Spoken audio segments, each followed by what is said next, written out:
Hello, you are watching a tutorial of a fun camp drag style of makeup on my friend Patrick. We are applying right now a layer of brand's Meron Celebre foundation, which is full coverage. This will cover up all discoloration, your skin tone itself, blemishes, you name it.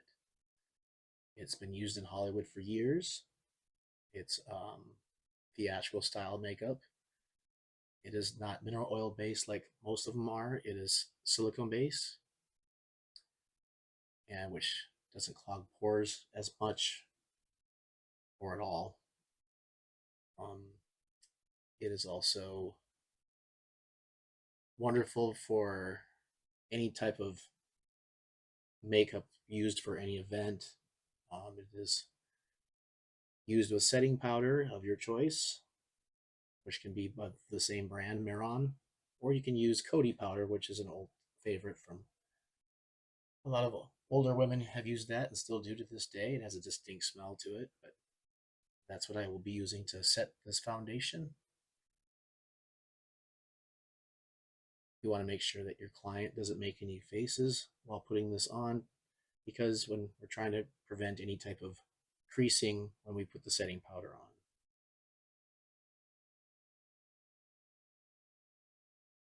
And we try to get in areas that are going to be covered, but we won't put any on the neck because he's not really concerned about that.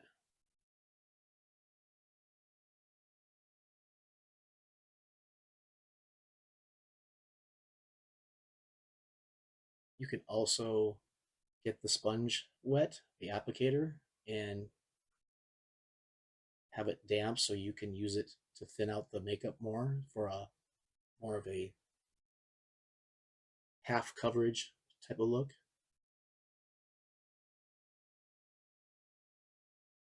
As you can tell, that the makeup doesn't really match his skin tone on his neck, but it doesn't really matter because we are going to be doing contour with a fuchsia tone, which is a fun look that we're going to be using for this type of makeup style. So it's kind of irrelevant.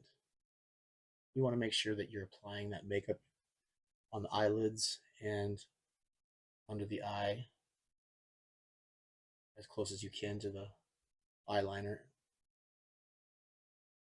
eyelash area.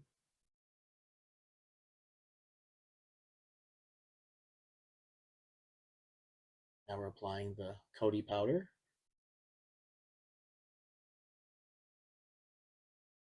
Again, we try to not have our client make any faces during this time, even though it's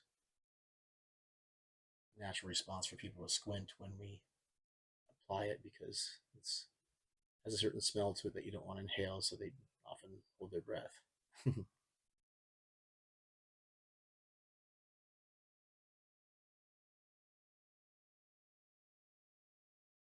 And this combo will definitely not fade as the night goes on.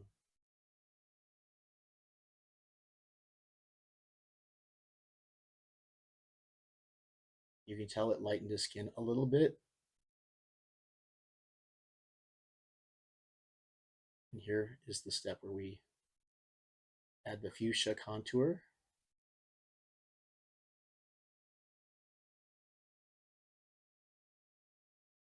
We always do the forehead, almost like we'd contour somebody with a contour powder that is just a few shades darker than their skin tone. But for this, we're just having some fun.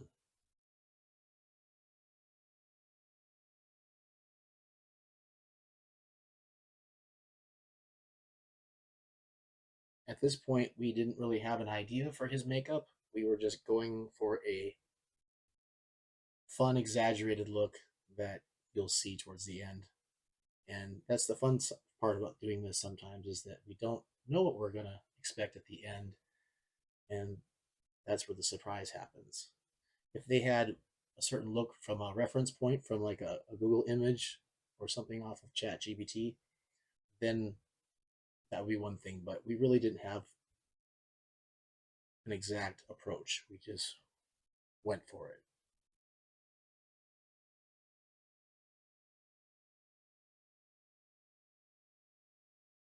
And now we're close.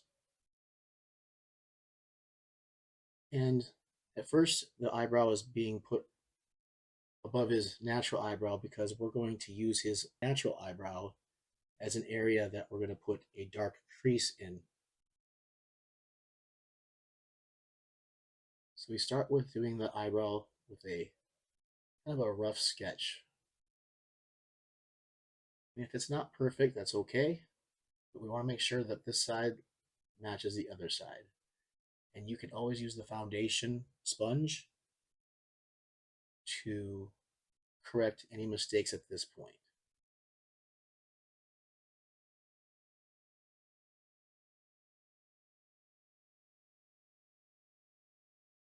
It's used to etch it out, give it more shape. So at this point, I'm just drawing on the general area before I go in with an eyeshadow brush that's thin to give it more of a precise precision look on both sides.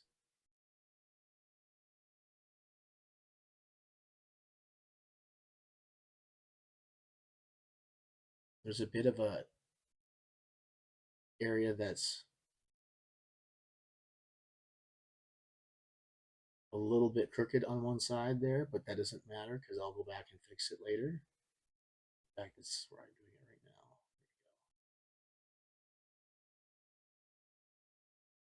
Sometimes, even doing this for a very long time, you still have little boo-boos when you do it, but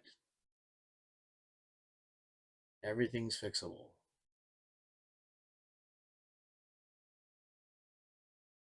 Now we try to make the other side look the same. To do that, you pretty much have to eyeball the other side at back and forth with your eyes, which you can't see me doing while doing this. So you get an idea of the same shape and height of that arch.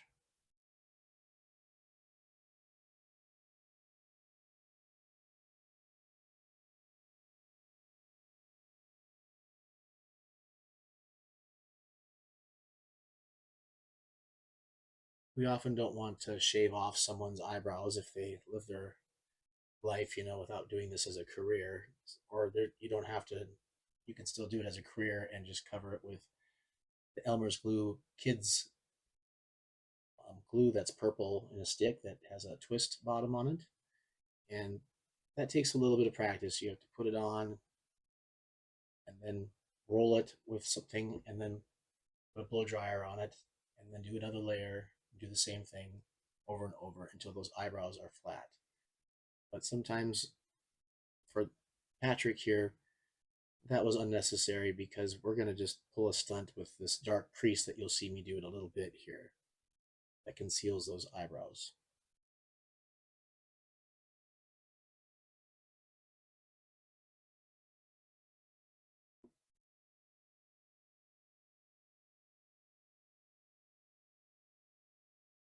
Hydration is always good.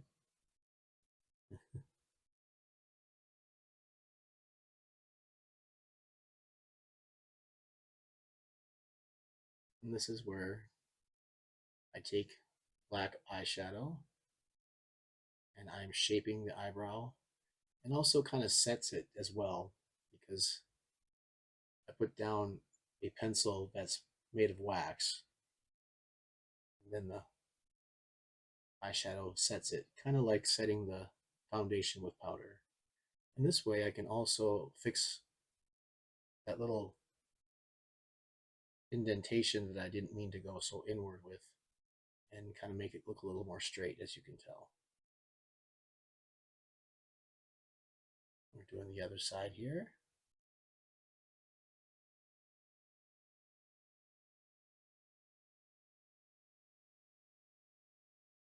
If you're doing makeup on someone and you're rather new to it, or yourself, My best advice for things like eyebrows is if you feel like the eyebrow is good, but you don't really, or you're not really satisfied with it, but you try to make the other side look identical, is what I mean.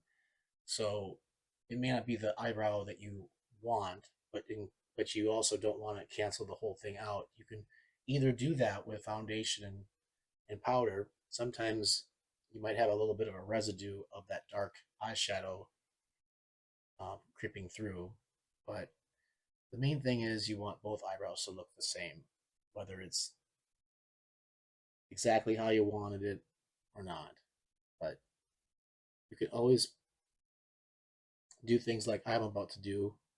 Even though I like the eyebrows that I placed on his face, I later put some rhinestones around those areas, and those rhinestones will help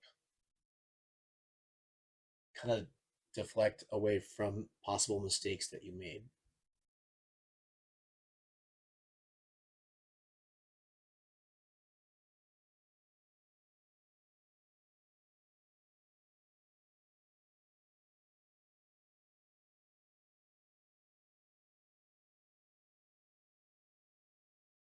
Right here, I'm putting eyeshadow primer down, and what that does is helps the eyeshadow adhere to the face better.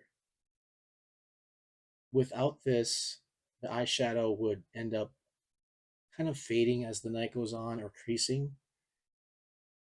And here I'm using, I believe it's the NYC primer.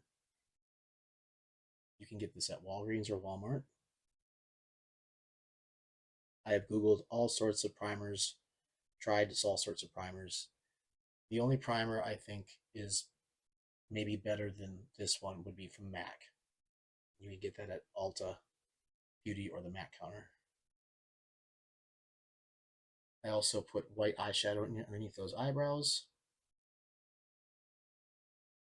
That eyeshadow shows up better when you have the primer all the way up there as well.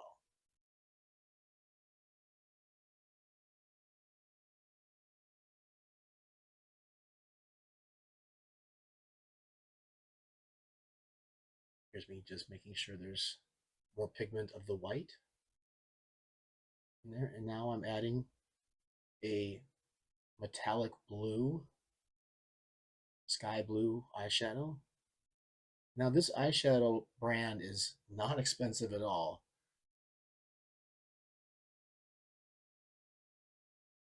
I recently got this, and when you use primer underneath, you can even make it a cheaper eyeshadow look really high pigment because it has something to adhere to. I've tried expensive eyeshadows, but they're making products today that are so high pigmented that I don't really see a need to buy something of that price. I love MAC. I love all those shades and stuff, but when you can buy a whole palette for anywhere from $7 to $20 that comes with all these different colors, I really don't see a need to buy something that expensive, especially when MAC, which has great products, can end up spending anywhere from $20 to $30 for one eyeshadow. But this is just something I bought off Amazon. I can't even tell you the name of it because it's just not a brand.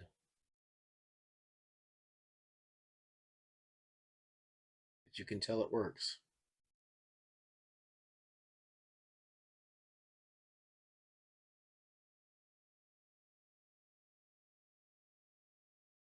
So at this point in the makeup process, I decided to make one eye blue and the other eye is going to be like a pink fuchsia color. And the reason why is because I just thought doing something strange and bizarre would be perfect for what he's going to, what event. And later on, you'll see that I do the beard in the same fashion, only in reverse. So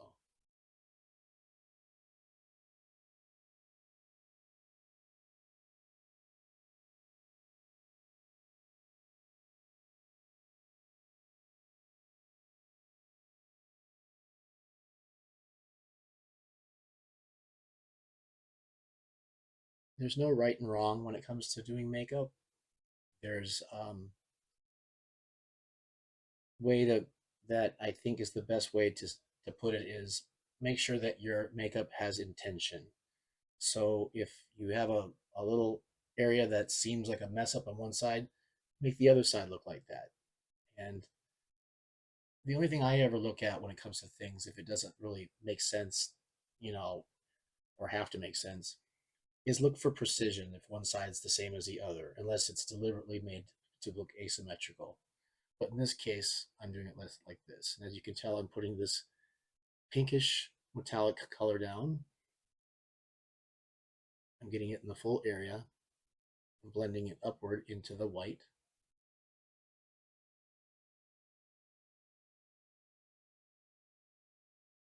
You're probably thinking he's just spackling it on, and I am, but I coming in later with black eyeshadow to perfect that line that I'm creating with that card.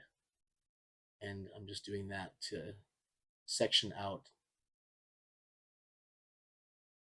where I want it to be when I place the black eyeshadow as well.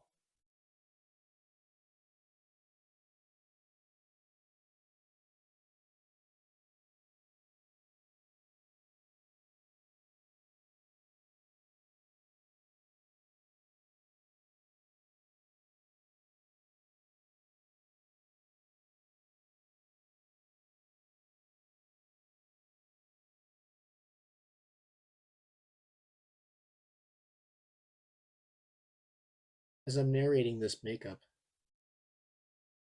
I hope you enjoy the soft tone of my voice. That is also intended as far as the relaxation part of the videos I'm creating for tutorial. It's called ASMR, which stands for Auditory Sensory Meridian Response. And it's a kind of a tinglish feeling that you feel when you hear my voice. Any sound of crackling plastic or brushing hair or crinkling of a certain paper or tapping on a table or something soft or whatever you consider to be relaxing is is the is what I'm going for. So I'm not doing any editing for words that I mistakenly say. That's why I'm speaking with an intent, because I think sometimes mistakes are human and we all make little mistakes. And I think speaking just from my mind and what you're seeing is probably the most organic way to be, because that's how I'd be if I was with you in person. What I'm doing in the video right now is I applied some loose powder underneath his eyes. So when I do his eyeshadow in the black eyeshadow, if any of it is a fall off is any eyeshadow that falls off from coming off the brush or his eyes, it will land on his cheeks. And so if it does, that loose powder sitting on his cheeks with that fall off landing on it will be whisked away with a makeup brush later on. So that's why I'm doing that. As you can see, I'm going underneath the eye.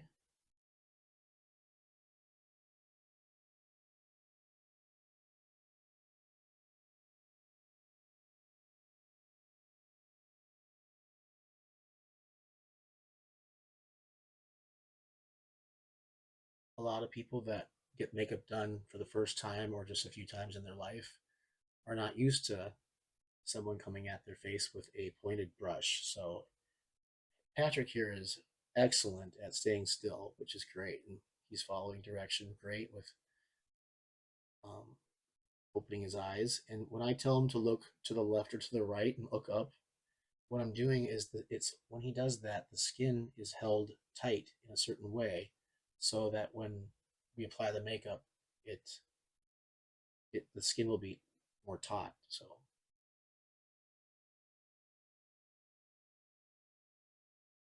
as we get older, we want to apply makeup from the outside inward.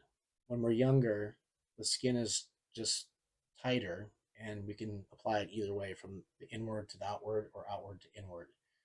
But almost all of us, when we get to a certain age, this is no diss at Mr. Patrick here, including myself, is that we have to apply it from the outside in, the eyeshadows.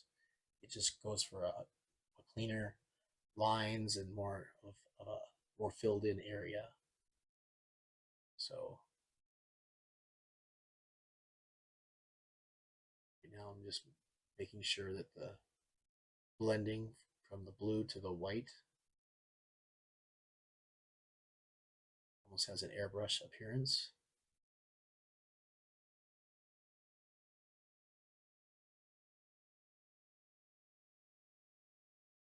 And here we go with the black eyeshadow. So I am starting inward here at first just to put the pigment down.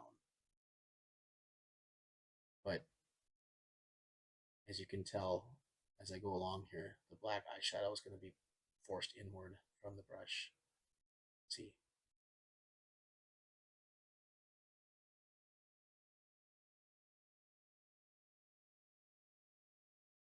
It may seem like I'm just putting it down kind of carelessly, but I go back and perfect it in a little bit with a finer brush. I'm just getting the black pigment in there because with a wider brush so it can really stand out.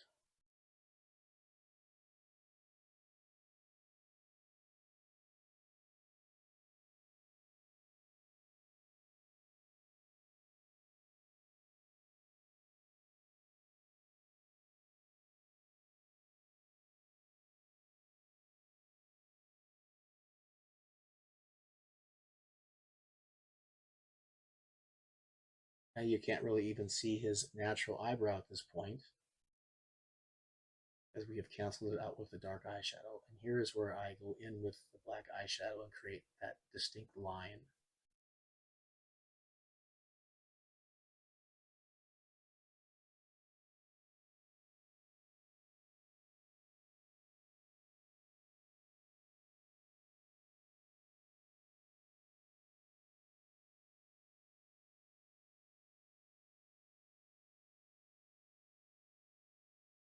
Now you don't have to do this, but I choose to just so it has a nice clean appearance when we're all finished.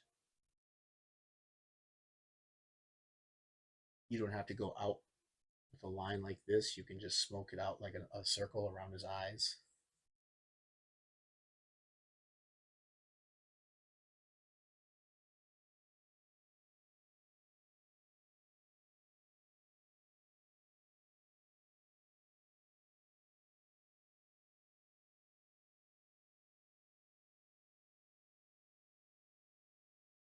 I remember the first time I did makeup on somebody, it was like I'm right-handed, but it felt like I was doing something with my left hand because I was so used to doing makeup on myself.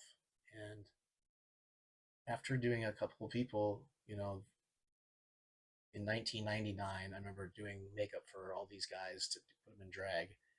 And all of a sudden, it's just like your brain starts to connect, and it's just second nature to me now.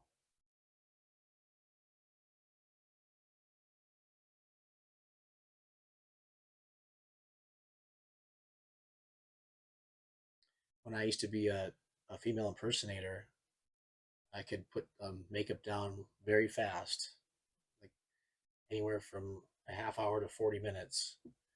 Um, but I usually took about an hour and 15 minutes on average for a face for myself. I just got very good at knowing how to do it. I suppose just like any craft that you practice many times over and over, I had different looks for different occasions. Sometimes we go for that Marilyn Monroe classic, crease look where you have looks like you have big eyelids, and sometimes you go for more of a smoked out look, more like that Pamela Anderson look from her barbed wire movie, that smoky look which really brings out your eye color if you have blue eyes like I do.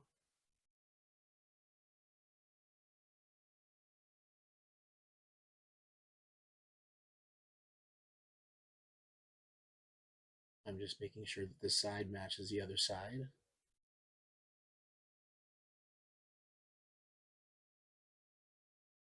One thing I'd like to say also is if we were to do makeup on somebody for like a wedding or a prom or homecoming or just some special occasion, if you have blue eyes, it's best to use earth tones like browns and taupes and earthy tones like that, beige, because that will make the blue eyes stand out more. If the person has brown eyes, you'd want to use maybe not so much blue, but blue is acceptable because it depends on what you're doing. But like shades of gray or silver or cool tones, which really make, the brown eyes stand out. If you have hazel eyes, you can use brown tones and or either silver, to make that hazel just pop.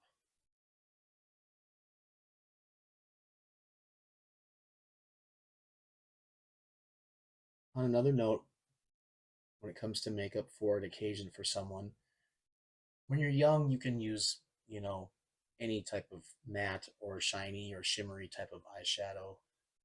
But when you're getting up there in years, sometimes those types of things in certain areas are acceptable, like on areas that don't have a lot of texture showing, like on your eyelid. But in the creases of your eyes or around your lips and stuff, you wouldn't want to use too shiny of a makeup because it will actually bring out those wrinkles more. So there's exceptions to the rule, and in this case we're just doing shimmer everywhere. And but the black eyeshadow, I will say, is not shimmer; it's matte. You wouldn't want to use shimmer for that because that would not make that metallic pop as well as it does.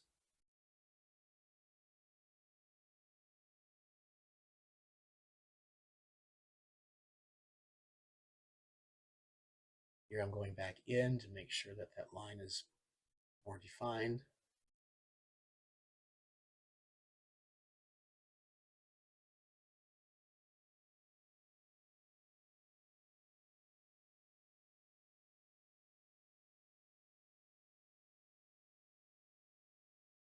Also, when you get makeup done, you want to really make sure that your face is exfoliated really well.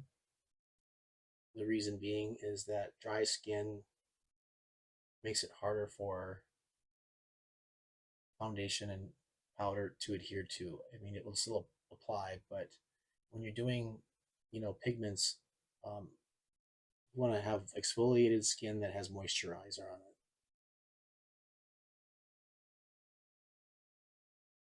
You think that wouldn't matter when you got the foundation and powder on, but trust me, when the client doesn't have exfoliated skin and it's very dry, you'll notice the difference.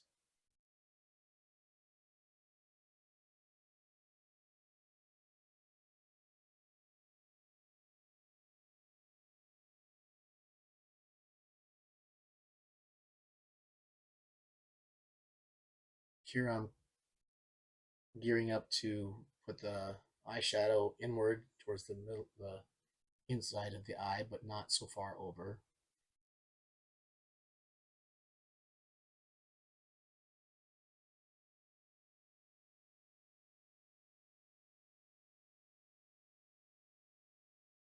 And right here, because the line is not straight across, I'm making it straight across with combining it with the eyeshadow on the lower part of the lid to the sides of his eyes.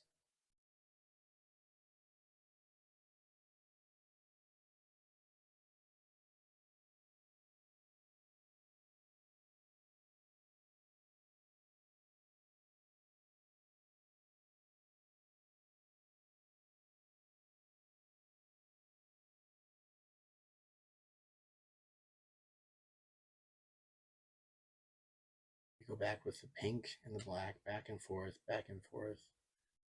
So it has a nice blended look.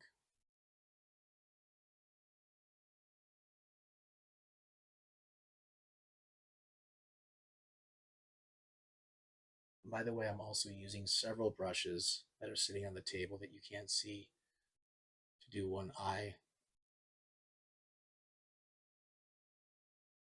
and different brush for the other eye, of course.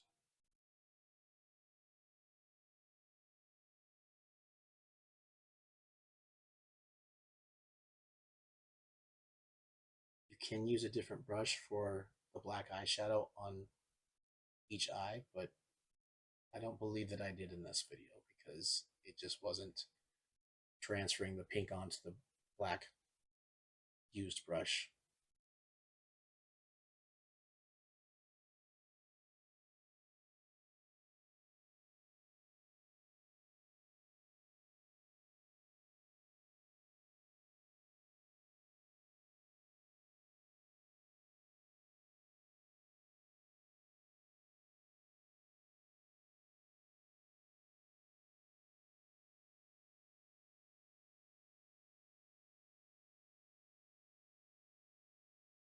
Putting a little more powder on his eyes in case there's any fall off from the eyeshadow,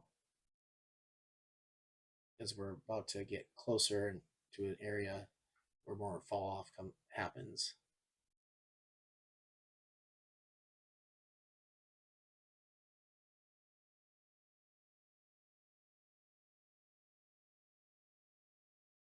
The black eyeshadow isn't a very expensive eyeshadow either, but I bought that separately. It's about $10 on Amazon. No real big brand. Here I'm decided to apply a little bit of gold shimmer. Why gold? Why not? This is a really intense gold metallic shimmer that you can tell right from right there. Just that little bit makes it just pop.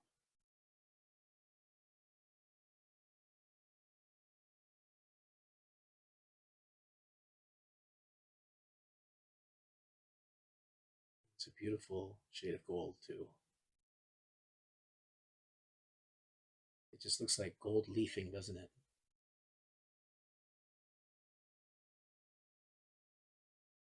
A little goes a long way.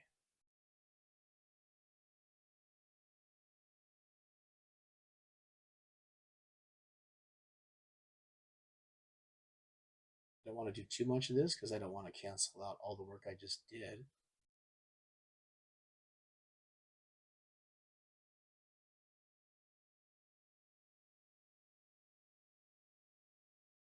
And I put a little bit on the under part of his eye.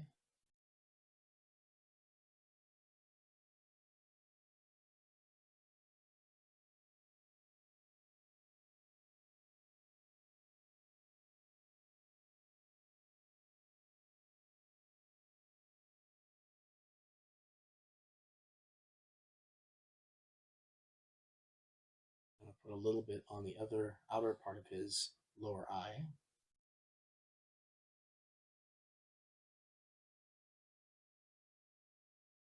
You're probably thinking that line looks really just like a big fat line with no precision, but when it comes to glitter, you can kind of take another brush and blend it out to a more fine tip, to look like a fine line.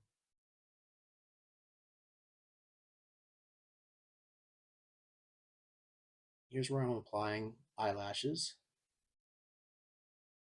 I wasn't sure if I wanted to do eyelashes on him because we're not trying to make him look all that feminine, but we put a shorter eyelash on him so it had more of just a more finished look.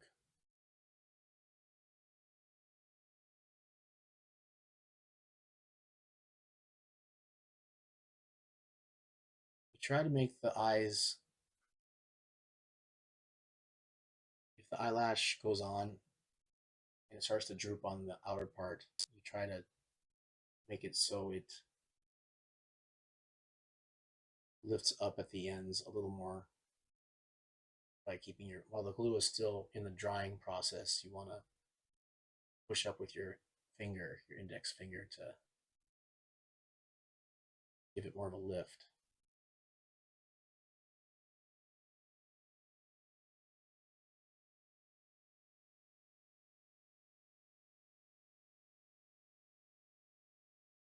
This part here is there was a bit of a gap between his natural eyebrow or eyelashes, excuse me, and the fake lashes.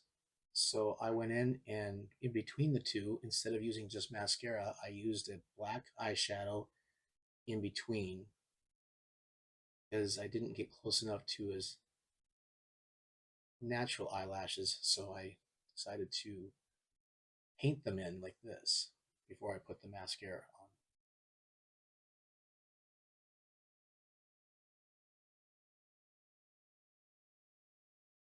And I will say Patrick was excellent at keeping his eyes open for that because a lot of people would not be able to do that. I don't think.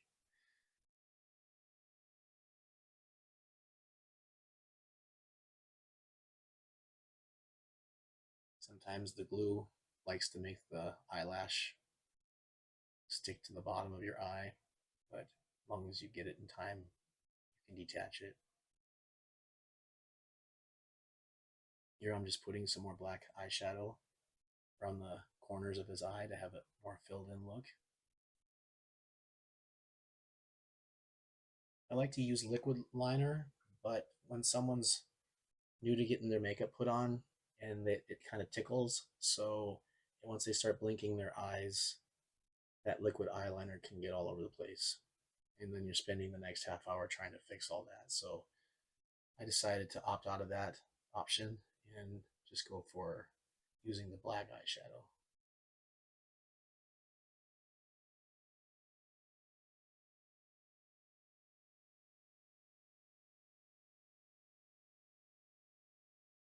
As you can tell, I'm telling him to look the other direction so it holds that skin tight.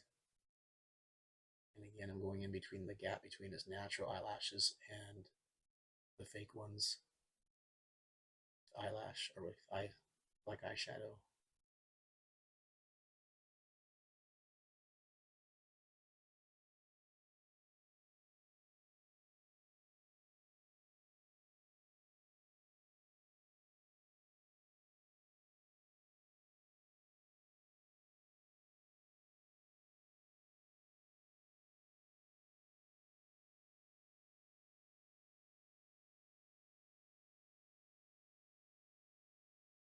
Here I'm just fine tuning the areas that I needed to create more of a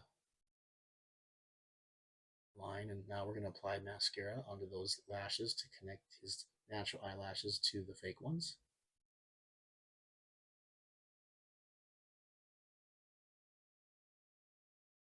I don't remember if I do it in this video, but a lot of times you're supposed to press your eyelashes together with your natural and the fake ones to connect them so there isn't such a gap. And he seemed to have a really steady head when it comes to and eyes, so I decided to go for the liquid liner anyway. And but the key is less is more, so you want to make that line thin so it doesn't, so when he blinks it doesn't go all over the place. And especially you don't want any of those that eyeliner to go onto his eyelashes because when he blinks it'll leave marks on his or underneath his eyes, and that ain't fun at all fixing. It's kind of about knowing your client. Here I'm trying to eventually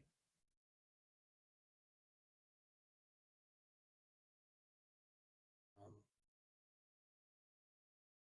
I guess I was just doing more fine tuning of what I was doing already of the eyes.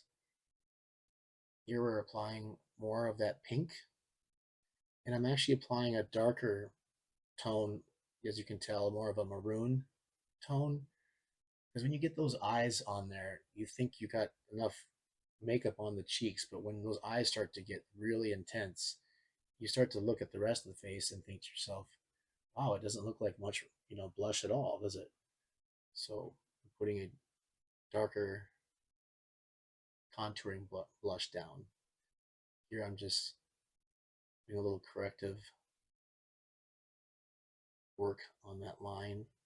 The line isn't strong, and part of the reason the black didn't go down as pigmenty is because of that purple, or that, excuse me, that blue metallic eyeshadow, which I could have left off and just did the black and then just blended the blue on the top and the eyelid. But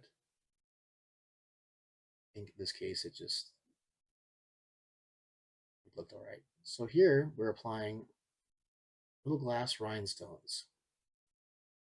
Back in the day, we used to do the Swarovski glass ones, and that would be really expensive.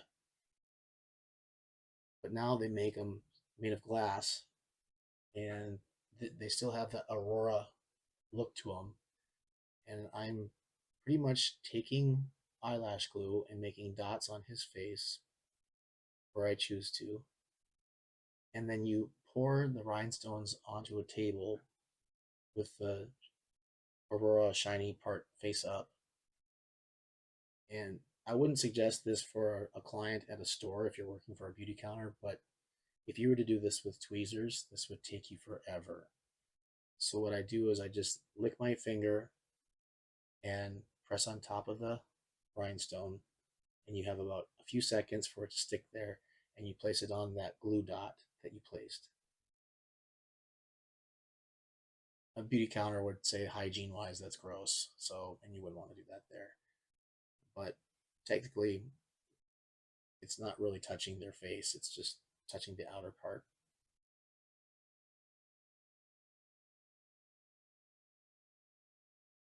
I love using rhinestones. I've been doing that for a long time. I remember I went to compete in uh, Dallas, Texas in 2005 at Miss Gay US of A 2005. And I noticed that the queens down there love to use rhinestones around their eyes. So I started doing that when I lived in Iowa. And I remember people saying, oh, that's too much. That's too much. Like today, it's like, it would be weird almost not to see it. And it doesn't mean that you have to put a lot on. We're going for a lot here just because we're having fun. But when you get a small rhinestone, an even smaller one, in those little perfect places, when that spotlight hits your face, it just looks like you've thought of everything. It's just absolutely gorgeous. Glitter is fine, but glitter can be kind of a cheap appearance if you're wearing like a really beautiful gown. I don't mean glitter shimmer, I mean glitter.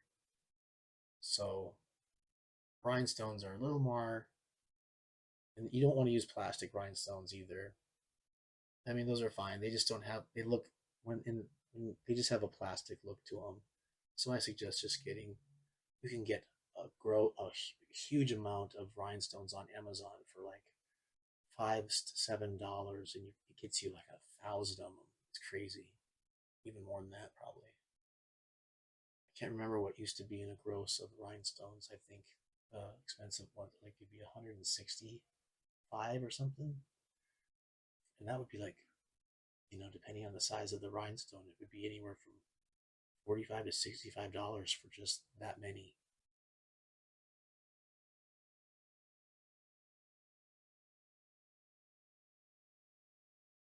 If you notice, I put it underneath his eyebrows and underneath the eyes, and I'm putting ones on his eyelids as well. And here what I'm doing is I'm using white Ben Nye brand Clown White makeup with a disposable um, mascara wand, and I just brush the outer part of his beard with that white clown makeup, not far in, just on the outer parts. And what it does is it cancels out all the color of his beard, as you can tell. So I decided to use that same blue shimmer eyeshadow on the right side of his face. And I'm going to use the pink color on the left side of his face, his left.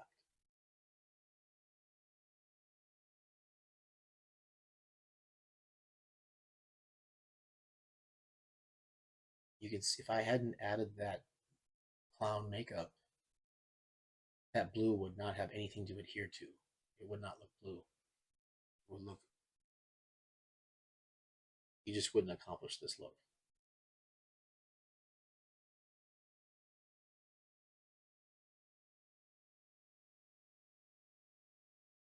I don't put glitter on in this video, but if I had put some glitter on, like the color blue glitter, I would use Elmer's clear glue, and you pour it onto a piece of paper or plastic or something like that. And after I applied that blue eyeshadow, I would tap the glue onto his blue beard, and then I would immediately, as it's before it dries, apply that blue glitter, so that everywhere the glitter is not seen in between the spaces, you get that back blue eyeshadow that's still there, so it looks very full. Otherwise, it would look kind of sparse with the glitter. You really have to pile it on. But we're not doing that. We're just going to do a little glitter coming up in the center of his beard to kind of show this divide between the two colors of his face on his beard.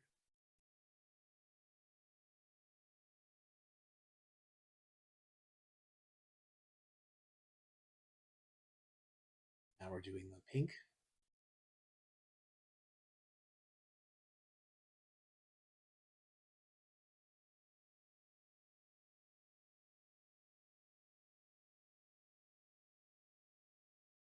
Looking at his cheeks, you can tell that that burgundy brownish contour really was necessary to add after those eyes were completed.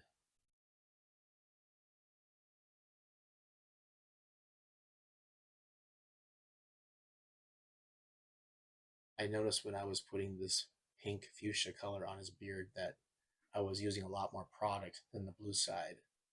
And sometimes it's, you don't know why, but certain things are just harder to stick to the face or the beard for whatever reason. I mean, it looks great, but I remember doing this and seeing how it would take a lot more pink just to get that in there.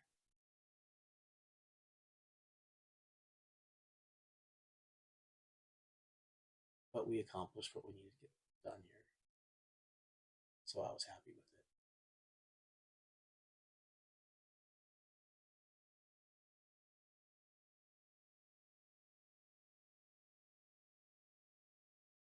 If I had had more time, I would have did even more stunts with his makeup, but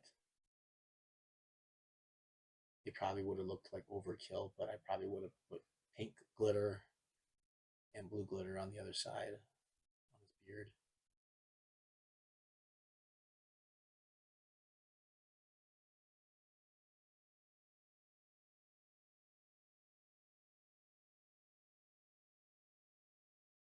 The reason I'm doing a voiceover on this video is I just bought this brand new camera, and silly me, I thought it had a built-in microphone already into it, and it did not. So the external microphone that came with it was detached. So I made a big blunder, but that's how you learn, right? But the voiceover is probably better in this case because you can hear me and I can tell you without distraction. And also, I remember that the video had background music playing on the TV, and I think it would have been, I would have gotten hit with a copyright thing. So it's probably better that it didn't work out that way. So I made sure that this is just the way to do it. You'd be surprised how much music out there, even soft ambient mood music, is copywritten.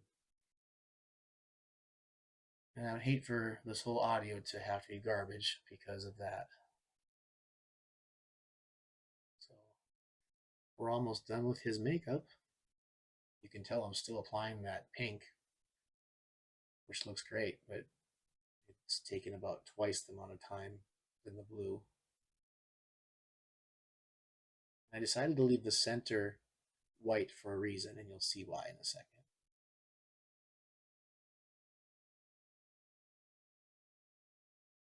If you enjoyed this video, leave a comment down below. I will be doing makeup tutorials like this on more professional style makeup. You know, something for a guy or gal to go out for the night. More of a natural look or an amped up look of their natural self. And that will be either upon request, or I'll just ask somebody if they would like the makeup done and see if they'd be game to go for it. So I'm adding more clown white in the center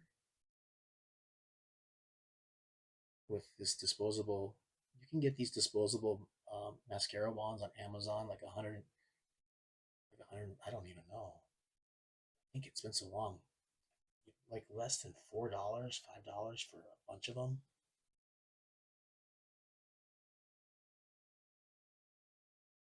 So here I take some glue. I believe I use Elmer's glue, and I tap that white stripe down the center of his beard. Sorry about the focus there. And I'm about to apply silver glitter in that area. Come on, focus. The reason why it keeps doing that is because I come in and out of the frame.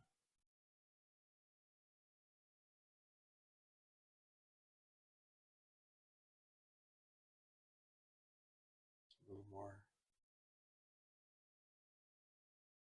At this point, Patrick has no idea what he looks like, which is kind of a fun reveal to clients.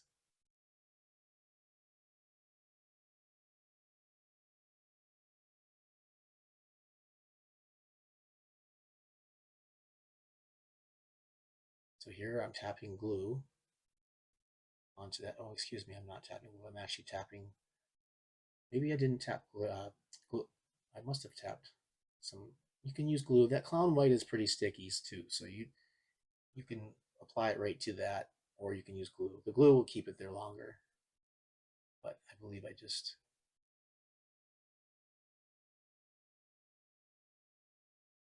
using the clown white to make the glitter adhere to it.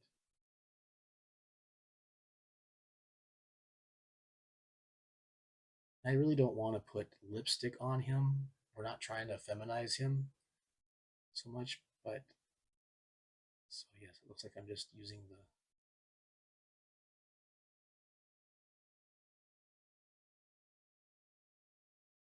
Oh, excuse me, I know what I'm doing. I'm using a different mascara wand and applying glue onto that center part. That's right. I poured some glue, I think it's eyelash glue actually, onto a piece of paper.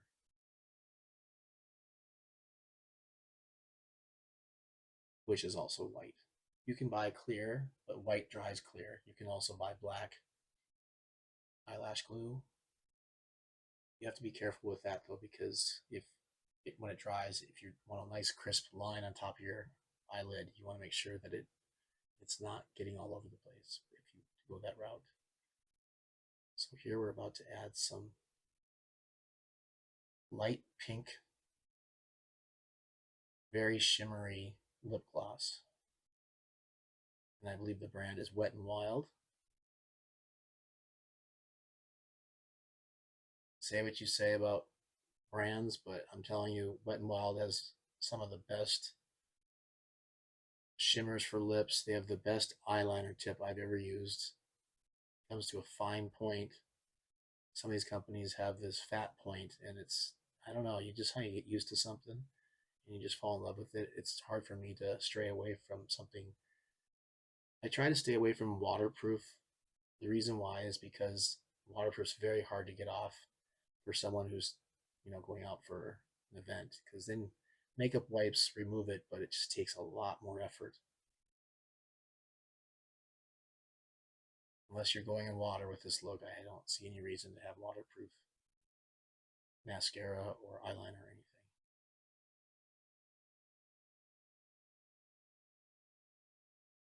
And since he's got a beard that pretty much conceals most of his lips, we're not too concerned about putting a lip liner down.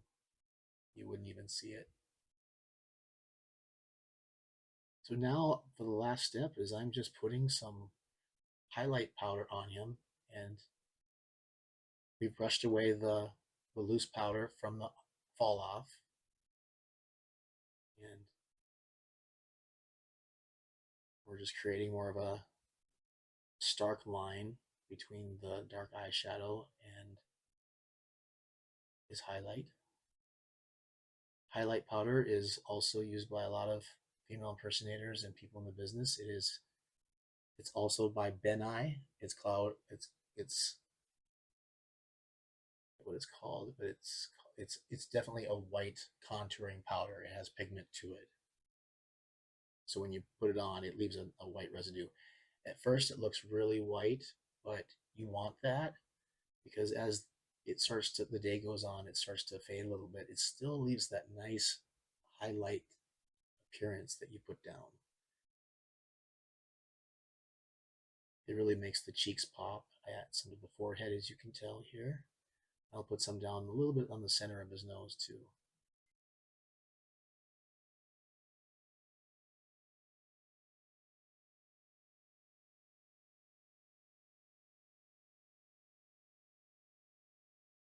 A trick that you want to do if you're doing makeup for someone for more of a serious look, is if a person has a long nose, let's say, and they wanted it to look a little bit smaller, you put a little shimmer on not the tip of their nose, but just above the tip of their nose, and it shortens their nose. If they have a short nose, you would put the shimmer a little more towards the bottom of the end of the point of their nose, and it kind of elongates their nose. So I'm putting on a little that highlight that I just had on his cheeks on his nose, and I come in with a little shimmer here. Patrick doesn't have really a long or short nose. It's just a good old nice nose. So we're just putting a little right where the end of his nose is.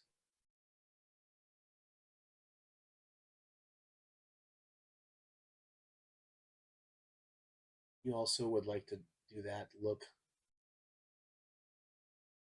a little bit of shimmer on their cheeks.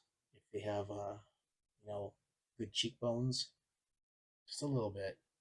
Can't remember if I do it in this video or not.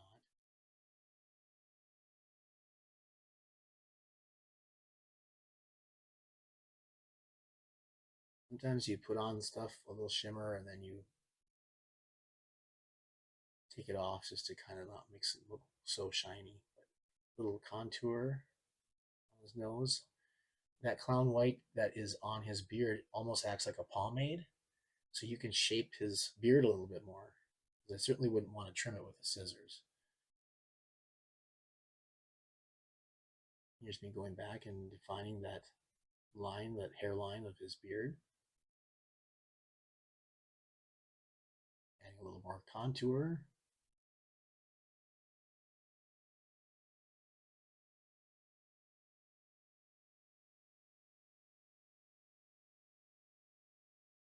More contour for his head.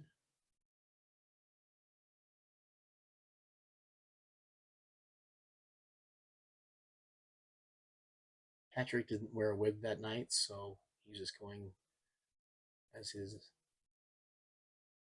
fun bald self, like myself, and but we just blend it back like you see there.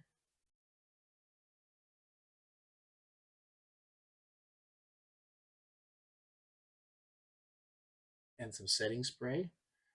This setting spray is by Elf, which is just one of my favorites. And that is all, everybody. Thank you for watching this tutorial on how to do a camp drag style makeup. by clay. Thank you.